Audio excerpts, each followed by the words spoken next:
Ben ritrovati gentili amici e amiche alla Visione all'Ascolto per quanto riguarda l'informazione su Friuli TV, lo spazio è dedicato a Mixed, dunque la cronaca e la politica di quello che è accaduto in settimana in Friuli Venezia Giulia. Già collegato con noi, lo vedete nella finestra a parte, Enzo Cataruzzo, al quale do il buon pomeriggio. Allora, chiaramente Enzo, Ciao a tutti. iniziamo subito per quanto riguarda questa puntata con il discorso legato all'abrogazione, anzi alla sospensione momentanea del decreto di Schengen che impone il controllo lungo il confine orientale tra Italia e Slovenia, tutto dovuto al fatto che la crisi medio orientale da una parte e gli ultimi attacchi terroristici che sono avvenuti in Europa, in particolare a Bruxelles qualche giorno fa, ha alzato, come si dice, l'asticella del controllo sul territorio e chiaramente il Friuli Venezia Giulia è la prima porta verso di ingresso dalla rotta balcanica, automaticamente si è dovuti ad arrivare a ciò. Dicevo che c'è stato anche l'intervento odierno da parte del sindaco di Gorizia, Rodolfo Ziberna, che ha sottolineato il fatto, ricordando però che c'è questa grande opportunità, no, di riunione dove si sta lavorando bene tra le comunità italiane e slovene lungo il confine e che comunque vada, sì, i controlli vanno bene, però che non ci sia magari diciamo così, una troppa burocrazia nell'alzare nuovamente quello che era il confine orientale, quella che veniva chiamata la cortina di ferro. Sì, è vero, questo, il confine, sono ripristinati i controlli da sabato, saranno con la Slovenia, ma questo è stato concordato dalla Premier Meloni insieme in collaborazione totale con Lubiana e è una scelta dettata comunque da questioni di sicurezza nazionale, è stato deciso anche a livello europeo. C'è da dire sì che nel CARA di Gradisca, il CPR, sono sovraffollati, no? I migranti sono in attesa per settimane, oltre che stanno entrando circa 50, 55, 60 migranti al giorno. Questo è un problema anche per la sicurezza, soprattutto in un momento come questo, dove potrebbero passare, oltre ai migranti che sappiamo stanno cercando una migliore vita personale, ma anche dei jihadisti che potrebbero andare partire, passare da noi anche dei terroristi. Certamente la misura, come dice Federica, la misura che ci tutela, la rotta balcanica è una rotta, diciamo così, che è molto sensibile per noi, ma anche per la Slovenia e anche per la Croazia, che stabiliranno lo stesso stile, cioè la chiusura di Certo. Schengen, no? Chi ha protestato un po' la Serracchiani con il PD, che dice deve essere una misura eccezionale perché ci sono i transfrontalieri, ma io penso che in questo caso anche le prefetture faranno quello che devono fare, in qualche modo cercheranno di snellire, anche perché insomma hanno un po' di occhio, sanno come vanno le cose, non credo sarà una chiusura totale. Certamente è un momento un po' difficile, complicato, che insomma l'abbiamo passato anche in altre situazioni, speriamo insomma che vada tutto bene, Certo. anche perché speriamo che le forze dell'ordine stabiliscono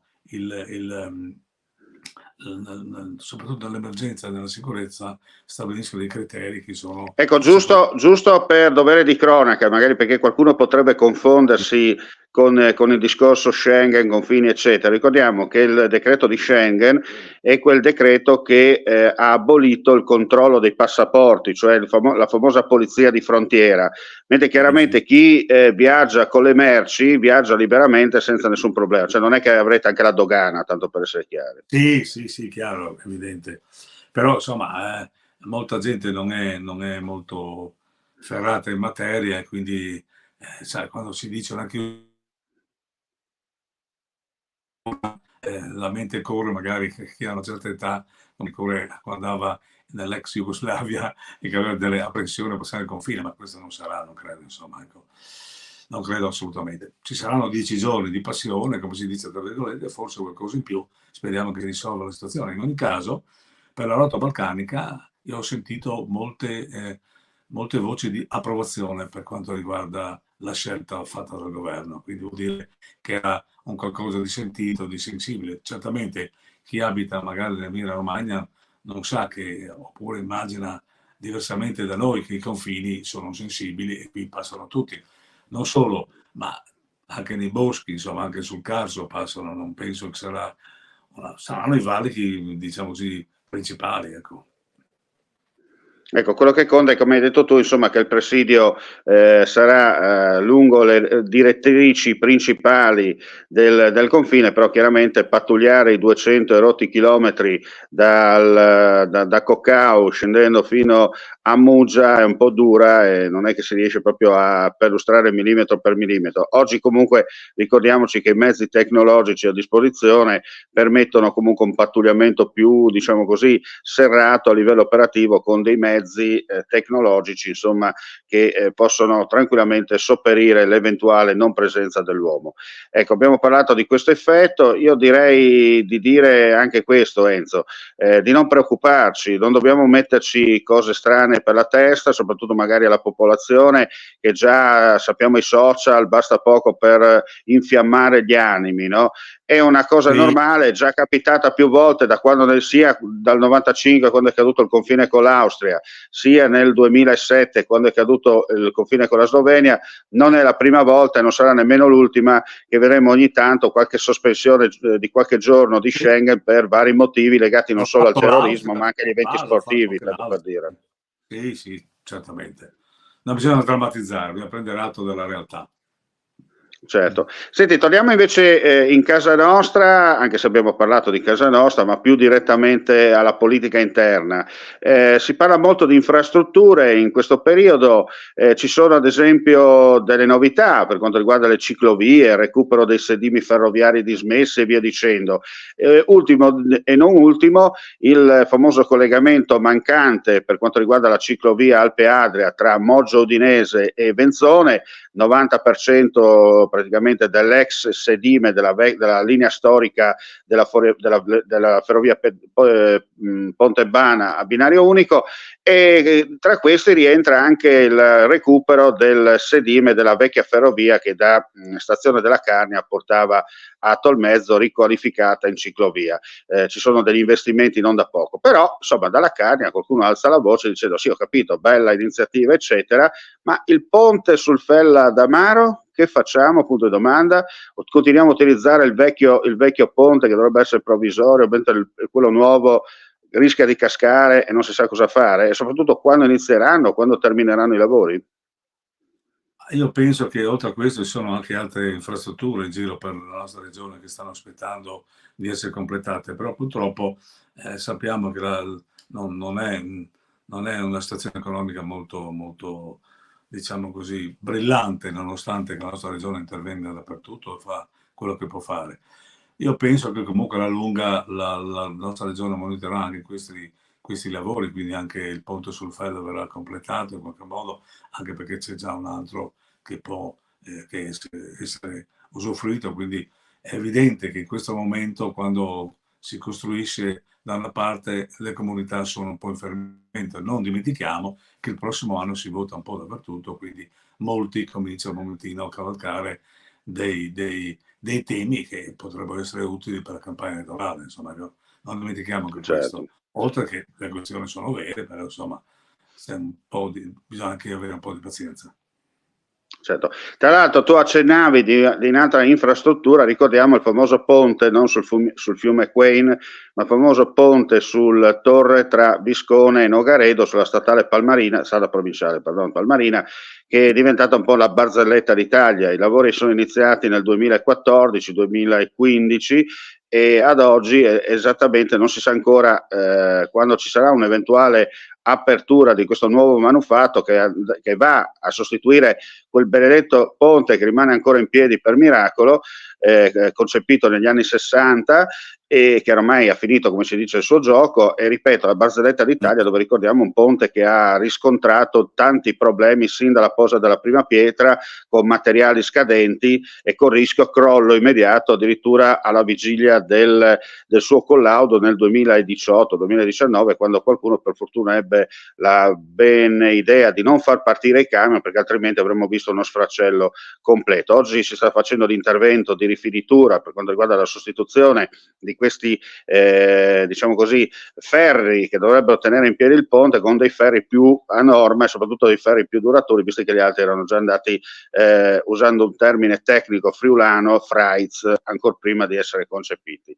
E questa, ripetiamo, è una delle tante barzellette d'Italia, perché siamo diventati anche noi sotto quel punto di vista. Ti potrei dire anche la famosa tangenziale sud, che ormai è una telenovela che non termina più, dove sarebbe molto utile per quanto riguarda il collegamento tra Udine, l'Interland, il Medio Friuli, eccetera. E comunque sia, sono delle infrastrutture che sono ogni volta lì per essere terminate, ma c'è sempre qualche inghippo, qualche situazione. E a questo Enzo, oltre al discorso che hai detto tu della tangenziale sud, ricordiamoci anche il mai realizzato, progettato passante nord-ovest ferroviario di Udine, no? Per evitare che i treni merci diretti verso Tarvisio o comunque verso il porto di Trieste passino giocoforza per la stazione di Udine, no? Quelli che in arrivo da Venezia. Tanto per durante la campagna elettorale Fontanini e Salvini sono venuti su e hanno promesso mare e monti dicendo che le cose si fanno, poi le robe sono complicate, perché come abbiamo visto anche i fondi per il ponte di Messina mi pare che ha qualche fastidio, e quindi figuriamoci noi che siamo nella landa isolata dell'impero. Tra parentesi, il sistema ferroviario che collega Udine al resto d'Italia non è il migliore, cioè non ha degli orari, diciamo così, normali, degli orari piuttosto complicati. Dovremmo interrogarci anche su questo, ma sono passati oltre 50 anni, sono succeduti molti governi, molte amministrazioni, ma evidentemente le ferrovie da quella parte non ci sentono. Chiaro. Ecco, ricordiamo tra l'altro, per restare in tema, il famoso mancato raddoppio tra Udine e Cervignano, che non c'è, ed è quasi impossibile farlo, perché soltanto in due tratti, diciamo in due punti, si potrebbe tecnicamente raddoppiare la linea senza fare cose esagerate, ma ricordiamo che tra Santa Maria la Longa e quasi Strassoldo la ferrovia passa in mezzo ai centri abitati, e dunque è quasi impossibile gettare il secondo binario senza giocoforza a far qualche, diciamo così, qualche colpo di ruspa ulteriore. Il che non avverrà, insomma, in modo indolore, comunque se non ci sono neanche i fondi per farlo. Tu ti ricordi che per fare il sottopasso di Santa Caterina sono voluti quasi 30 anni, ma insomma... Era un progetto del 1924. Cosa stiamo parlando? Bisogna solo auspicare che in qualche modo qualche nostro rappresentante al governo, abbiamo un ministro anche in questo momento, monitori non solo Pordenone, ma anche Udine, Gorizia e soprattutto la regione, specialmente la provincia di Udine, ma abbiamo anche più di qualche parlamentare dell'area di governo e dell'area dell'opposizione che potrebbero anche unire le forze per trovare delle risorse, fare degli emendamenti, come si dice, bipartisan, no? La gente apprezzerebbe molto. Certo. Senti, andiamo a concludere questo appuntamento con un focus su Udine e città. Ci sono anche qui importanti novità, in primis la famosa salita del castello. Sì, ma qui il problema è questo, che pare che la giunta di Udine voglia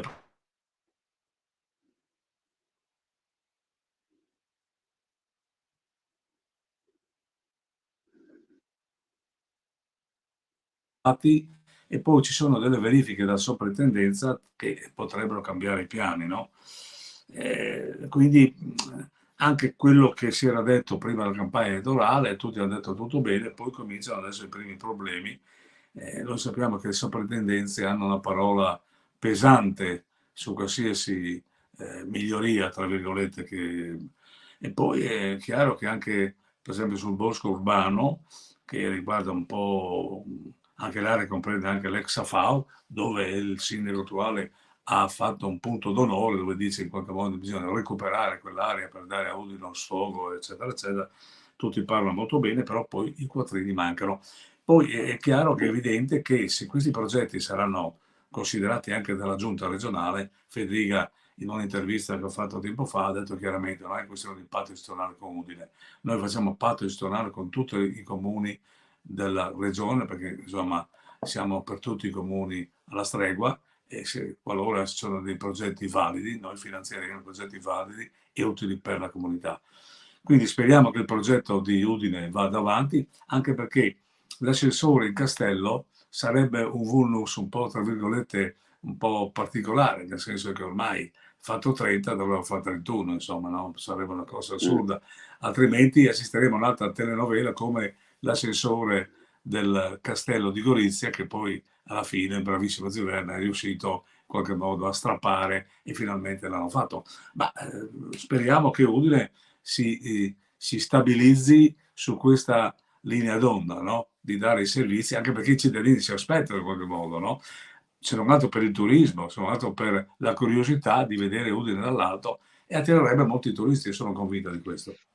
Certo, poi magari qualcuno rispetto a Trieste da noi si aspettava anche lì la ovovia, però la gallina in questo momento non ha partorito nulla, come viene da dire in Ma certi lì casi. c'è una cosa un po' incredibile, no? Dove si porta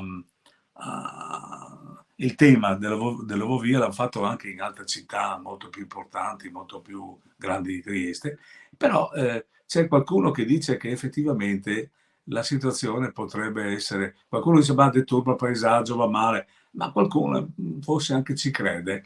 Io penso che alla fine, se non c'erano intoppi burocratici, tipo la questione del tram di Opsena, no? Che mi pare che ormai è una telenovela che non finisce più, ma l'ovovia, se qualcuno, a parte sorgerà sicuramente qualche comitato contro, eccetera, ma se interviene qualche privato dove vede il business, e allora qualcosa potrebbe essere, potrebbe arrivare. Realizzato. È Bene, l'ultima io direi, occasione.